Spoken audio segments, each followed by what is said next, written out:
अस्सलाम वालेकुम dear students, ninth class mathematics के साथ मैं हूं आपका instructor Abdul Mannan. Chapter number 7 coordinate geometry हमने स्टार्ट किया। ये इस टेक्स्ट बुक का सबसे लेंथी चैप्टर था, इसमें सबसे ज्यादा एसएलओस कवर हुए। आज हम इस चैप्टर का लास्ट टॉपिक कवर करने जा रहे हैं। ये भी लाइन वाले सेक्शंस में ही कवर होता है। आज के टॉपिक को समझने के लिए एक छोटी सी तस्वीर देखते हैं। हम सब एंगल्स फाइंड कर रहे हैं। चैप्टर नंबर 6 ट्रिग्नोमेट्री में भी हमने एंगल्स फाइंड किए, कभी बेरिंग्स में, कभी ट्रिग्नोमेट्रिक रेशियोज में। ये आपके सामने रेल की पटरियां हैं जिनमें कोई ना कोई एंगल बन रहा है। वैसे तो हम इस चैप्टर में पैरेलल और परपेंडिकुलर लाइंस का भी कंसेप्ट देख चुके हैं, लेकिन क्या ये बेटा पैरेलल है? क्या ये पैरेलल है? बताइए। नो, पैरेलल तो नहीं है। क्या ये परपेंडिकुलर है? नो। तो इनके दरमियान यानी कि 0 और 90 डिग्री के अलावा कोई एंगल मौजूद है? ऐसे ही है ना। अगर पैरेलल हो तो हम कहते हैं जी 0 डिग्री है, बिकॉज दे नेवर इंटरसेक्ट। और अगर परपेंडिकुलर हो तो हम कहते हैं 90 डिग्री है। लेकिन जरूरी तो नहीं है कि हर दो लाइनें पैरेलल हो या परपेंडिकुलर हो। अब अगर वो पैरेलल या परपेंडिकुलर नहीं है तो there exist an angle which we can find. तो आज के हमारे एसएलओस जो है वो क्या है कि कोई सी भी दो लाइंस अगर आपको दे दी जाए तो आप उनके दरमियान एंगल फाइंड कर सकते हो। क्या है जी SLO? Find the angle between two coplanar intersecting straight lines. Coplanar intersecting से स्ट्रेट लाइंस। कोप्लेनर यानी कि that lies in a same plane. दूसरा एसएलओ है calculate the angles of the triangle when the slopes of the sides are given. पहला जो है वो lines के इंटरसेक्शन के एंगल के बारे में है, और दूसरा एसएलओ ट्राइंगल की साइड्स के एंगल के बारे में है व्हेन स्लोप्स आर गिवन। तो ये एक ही कैटेगरी के दो एसएलओस हैं, क्योंकि अगर ट्राइंगल्स को देखें तो जो वर्टेक्स है क्या वहां पे दो लाइंस इंटरसेक्ट नहीं कर रही होती? इंटरसेक्ट कर रही होती है ना। तो बात तो वही हो गई। तो इसलिए ये दोनों एसएलओ हमने सेक्शन नंबर 7.12 में एड्रेस किए हैं। Angle of intersection of two lines या between two lines. Got it बेटा? छोटी सी एक डेरिवेशन समझ लो, ज्यादा टाइम नहीं लूंगा, 1-1.5 मिनट लूंगा। उसके बाद हम फार्मूला डायरेक्ट अप्लाई किया करेंगे। क्लियर है? ये तस्वीर देखें। दो लाइंस हैं बेटा, L1 एंड L2। क्लियरली सबको नजर आ रही हैं जी? L1 और L2 दो लाइंस हैं। ये इंक्लाइनेशन है। क्या है बेटा? आपको याद हो हमने स्लोप को टेंजेंट थीटा के इक्वल लिखा था, याद है जी? इस कंसेप्ट को यूज करते हुए हमने चंद एक सवाल भी सॉल्व किए हैं, और जो फॉर्म्स ऑफ इक्वेशंस थी वो भी यूज किए। तो इसमें ये जो थीटा है इसको हम इंक्लाइनेशन कहते हैं। क्या कहते हैं? ये किसी भी एसएलओ में नहीं है, लेकिन क्योंकि इसकी बारहा जरूरत पड़ती है तो हमने अपनी टेक्स्ट में एक छोटे से सेक्शन में इसको बड़े अच्छे से खूबसूरत तरीके से ड्रेस किया हुआ। ठीक है बेटा? ये लाइन 1 की इंक्लाइनेशन है अल्फा, और ये लाइन 2 की इंक्लाइनेशन है अल्फा 2। आप सारे बच्चे सोच रहे होंगे सर इनका एंगल और तरीके से नहीं देख रहे। तो बेटा तरीका वही है, याद रख लें। इंक्लाइनेशन हमेशा कहां से मेजर होती है? To that line from x axis in anti clockwise rotation. Got it? तो जो भी लाइन आपको नजर आए पॉजिटिव एक्स एक्सिस से उस तरफ एंटी क्लॉकवाइज घुमा दो, वो उसकी इंक्लाइनेशन हो जाएगी। गॉट इट बेटा? तो ये दो लाइनें हैं जिनके अपने अलग अलग एंगल्स हैं, अल्फा 1 एंड अल्फा 2। एग्रीड? ठीक है बेटा? इंक्लाइनेशन पता चल गई, उसका एंगल जो वो एक्स एक्सिस के हिसाब से बना रहा होता है। देखो ना, आम फहम में हमें जब कहते हैं ये रोड जो है ये 30 डिग्री है, इसकी इंक्लाइनेशन जो है ये 30 डिग्री है, यानी कि ये जमीन के साथ 30 डिग्री के एंगल पे चल रही है। समझ गए बेटा बात? या ये स्लाइड जो है ये 45 डिग्री है, वो इसकी इंक्लाइनेशन बता रहे होते हैं। Got it? तो ये दो लाइंस थी मेरे पास, लाइन L1 जिसकी इंक्लाइनेशन है अल्फा 1, और लाइन L2 जिसकी इंक्लाइनेशन है बेटा अल्फा 2, अल्फा 1 एंड अल्फा 2। यहां पर वो इंटरसेक्ट कर रही हैं, ऐसे ही है जी, यहां पर वो इंटरसेक्ट कर रही हैं। As a result of intersection एक एंगल इधर बन गया थीटा और एक एंगल इधर बन गया साई। क्या?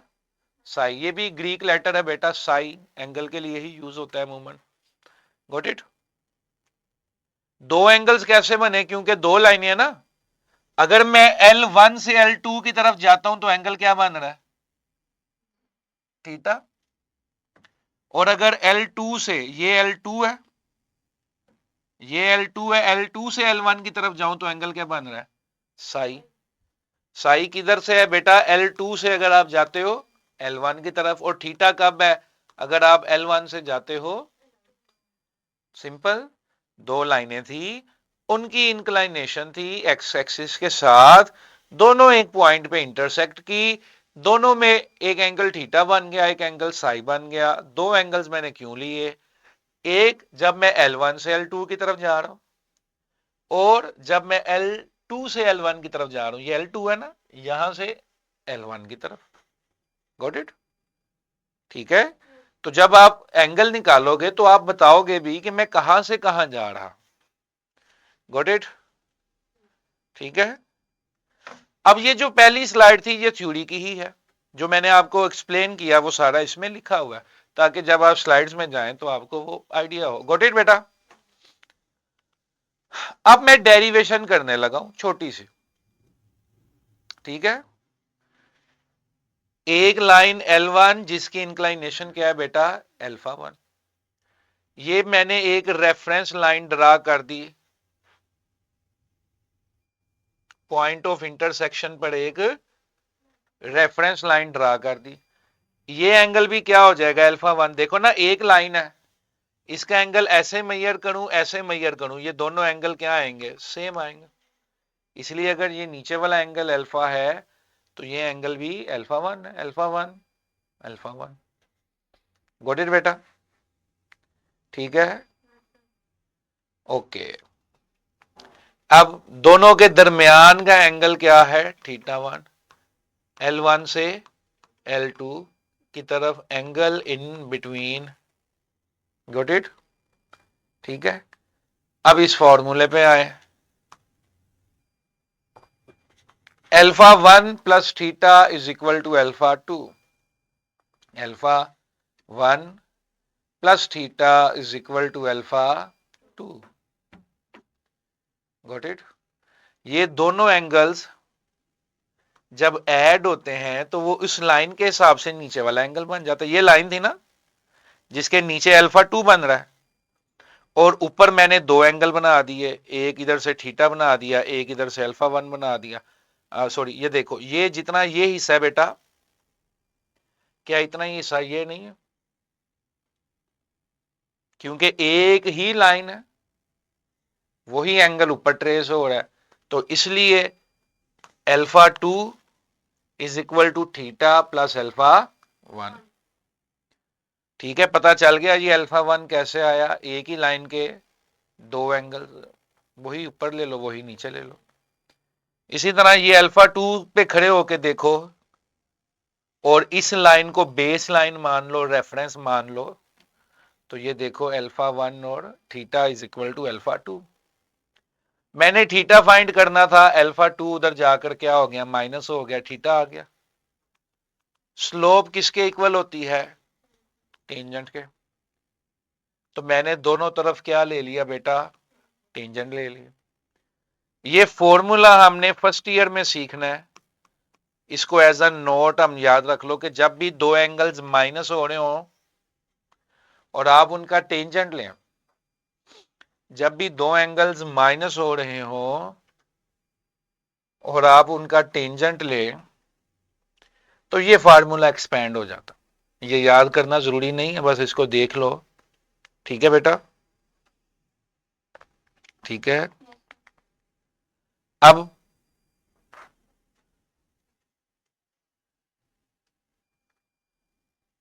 ये वाला जो टेंजेंट α2 था, ये लाइन 2 की स्लोप बन गई, ये लाइन 1 की स्लोप बन गई, ये लाइन 2 की स्लोप बन गई m2, क्योंकि स्लोप किसके इक्वल होती है, टेंजेंट थीटा में। तो जहां जहां बेटा टेंजेंट थीटा था राइट हैंड साइड पे, वहां वहां हमने क्या लगा दी, स्लोप। देख रहे हो, अब ये फार्मूला टेंजेंट से निकल के किस में आ गया, स्लोप्स में। गॉट इट बेटा। तो ये हमने क्यों थोड़ी सी डेरिवेशन की, ताकि आपको तालमेल तो समझ आए कि एंगल से फिर हम इस फार्मूले पे कैसे आए। क्लियर है, ठीक है जी, गॉट इट। ये फार्मूला, इसको जरा देख लें, इसको जरा समझ लें, दिमाग में बैठा लें, यही हमने यूज करना है। 20 सेकंड इसको देख लें, कोशिश करें अपने सामने इसको लिख लें, इस फॉर्मूले को कोशिश करें कि अपने सामने लिख लें।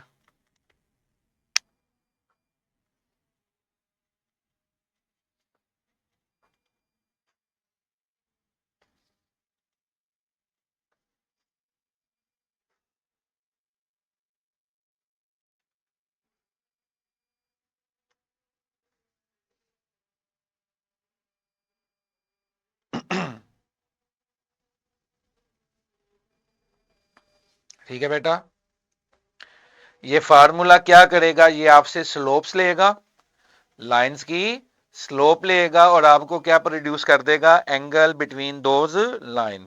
क्या इनपुट लेगा ये, स्लोप्स ऑफ द लाइन, और क्या रिजल्ट देगा, एंगल बिटवीन दी लाइंस। इसकी डेरिवेशन में हमने क्या यूज किया, लाइंस की इंक्लाइनेशन को, लाइंस की और बेसिक एंगल्स के असूलों को, बस। Got it.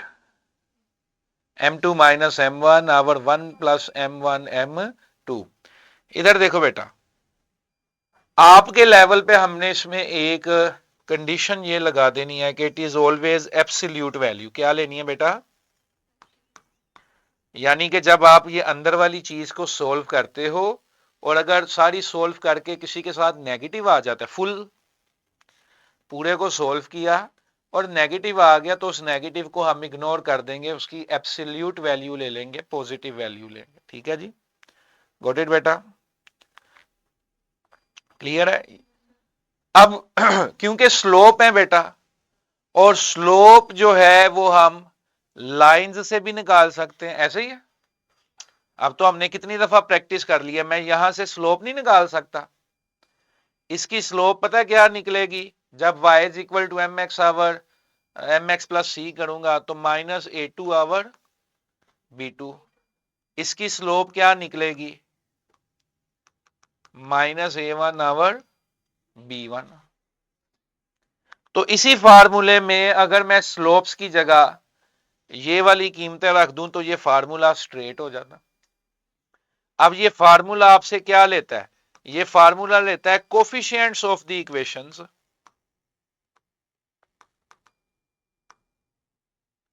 Coefficients of the, और आपको देता क्या है, एंगल।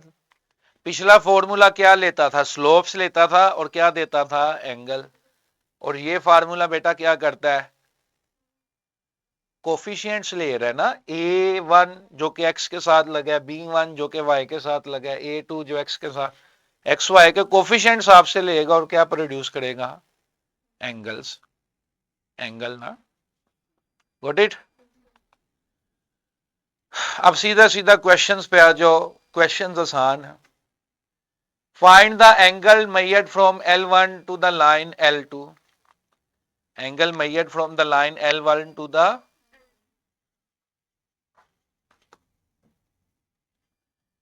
L1 का डाटा मुझे क्या गिवन है, 2,7 एंड 7,10। L2 का डाटा क्या गिवन है, 1,1 एंड 5, इस डाटा से बेटा मैं क्या निकालूंगा, स्लोप्स क्या निकालूंगा, M1 क्या निकलेगी, y2 minus y1 our x2 minus, यानी कि 10 माइनस 7 आवर 7 माइनस 2, 3/5। इधर से हम M2 निकालते हैं, y2 minus y1 our x2 minus x1, ये क्या आया बेटा, 3 माइनस 1 आवर 5 माइनस 1, 2 आवर 4, यानी कि 1/, स्लोप्स आ गई मेरे पास। अब मैंने क्या यूज करना है बेटा, फॉर्मूला यूज करना है, tangent theta is equal to M2 minus M1 over 1 plus M1 M2। M2 क्या था बेटा मेरा, 1/2, M1 क्या था, 3/,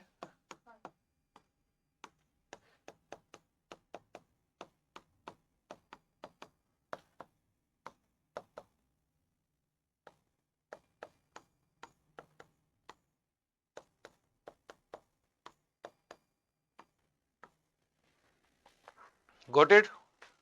ये पता चल गया मैंने क्या किया,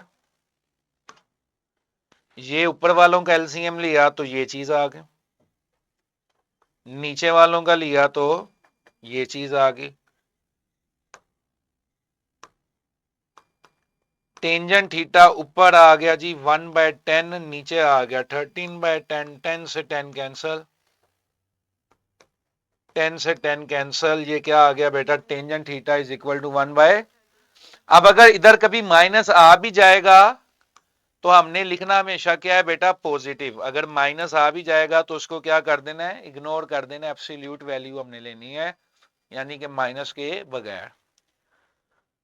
अब मैंने थीटा फाइंड करना था तो टेंजेंट उधर जाकर क्या बन गया, टेंजेंट इनवर्स, टेंजेंट क्या बन गया, टेंजेंट। तमाम स्टूडेंट्स ने क्या करना है, कैलकुलेटर पे शिफ्ट का बटन दबाइए, टेंजेंट का बटन दबाइए और ब्रैकेट में लिख दीजिए 1/13। तो ये एंगल आ गया 4.39 डिग्री, या you can say 4.4 degree. Got it, ठीक है जी, क्लियर है बेटा।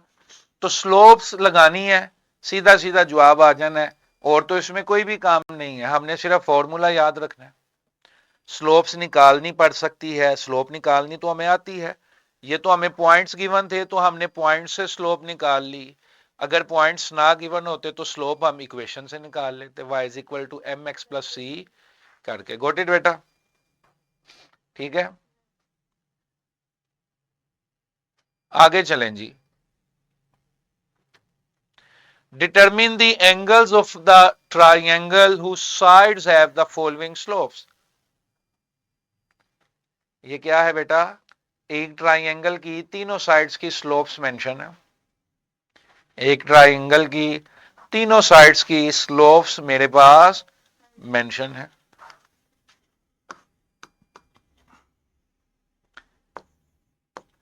एक दफा मैंने थीटा 1 निकालना है, वो ऐसे निकाल लेते हैं, M1 minus M2 our 1 plus M1 M2। तीन एंगल्स होते हैं ना ट्राइंगल में,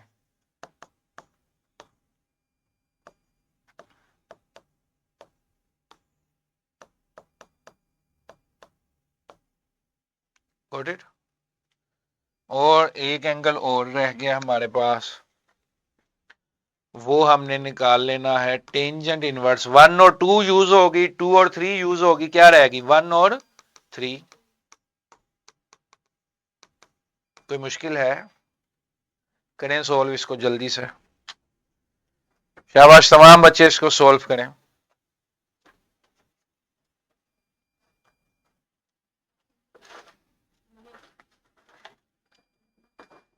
करें करें करें। Take 1 minute to solve these.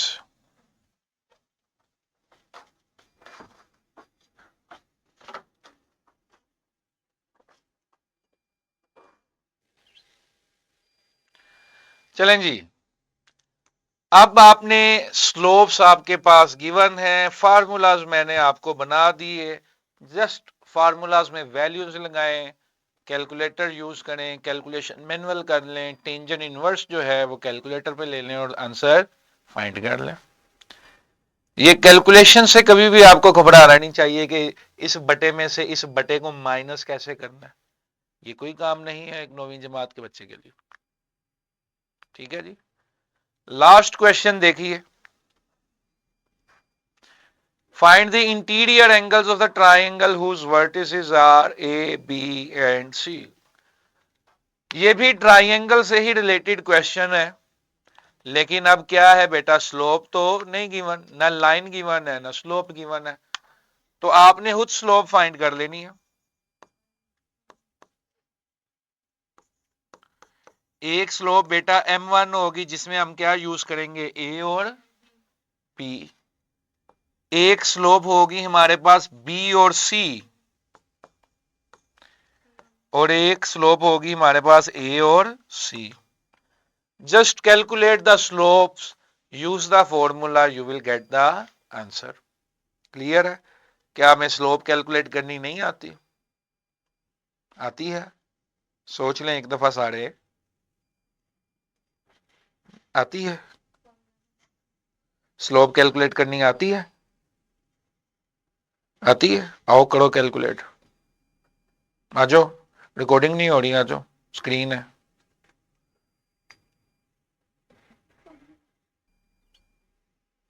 चलें जी, इस क्वेश्चन का हिंट आपके पास रेडी है। ये 3 स्लोप्स आप कैलकुलेट करें और फिर फॉर्मूला यूज करें, tangent inverse M2 minus M1 over 1 plus M1 M2। ये फॉर्मूला यूज करें, स्लोप्स निकालें और एंगल्स आपके पास। क्लियर है? इट्स अ गुड प्रैक्टिस के जब ट्राइंगल्स में हम डील करते हैं तो ट्राइंगल्स में 2 एंगल्स आप इस तरह निकाल लें, तीसरा एंगल जो है आप 180 में से बाकी दोनों एंगल्स माइनस करके फाइंड कर लें। Got it? तो 2 एंगल्स फार्मूले से निकाल लें, तीसरा 180 में से माइनस करके निकाल दें। अगर कोई तीनों फार्मूले से निकालना चाहते हैं तो भी आप निकाल सकते। ठीक है जी, चॉइस इज ऑलवेज योर। तो 2 फार्मूले से निकालने, तीसरा इस तरह से निकालने कि तीनों एंगल्स का सम 180 डिग्री होता है, तो तीसरा एंगल कैसे निकलेगा, पहले दोनों एंगल्स को 180 में से माइनस कर दो। Got it? तो सिर्फ इसमें एसएलओ में फार्मूला याद रखना है, इसकी डेरिवेशन थोड़ी सी आपको इसलिए समझाई है कि आपके इल्म में हो। Mister Jumeed, open the question bank.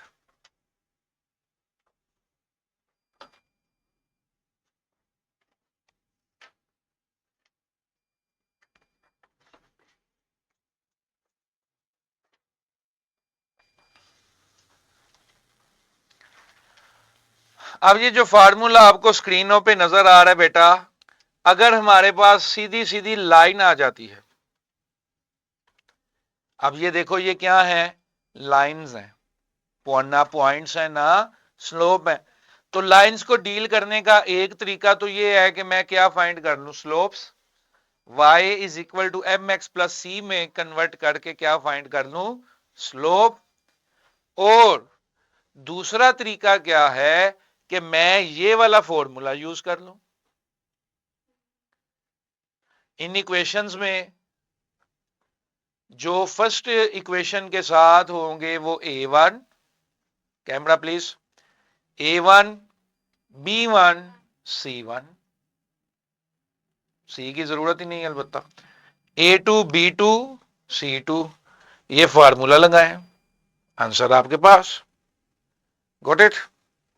ठीक है जी, that is it for today. कल इंशाल्लाह इस चैप्टर की रिव्यू एक्सरसाइज हम खत्म करेंगे और ये चैप्टर जो है ये कंक्लूड हो जाए।